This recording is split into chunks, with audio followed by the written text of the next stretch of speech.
কালীপদ বসুর বাড়ির দ্বিতীয় তলার বারান্দার অংশ।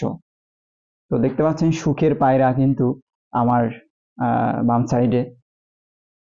যারা এখানে বসবাস করে তারা এই পায়রাগুলো কিন্তু লালন পালন করে।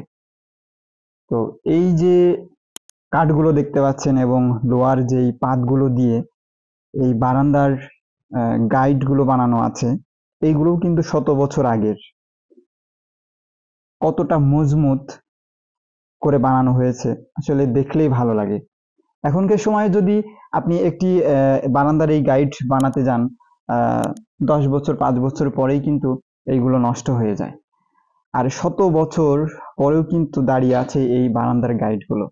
আপনিও দেখলে অবাক হবেন এই কৃতি বসুর বাড়ির আসবাবপত্র এবং জিনিসগুলো।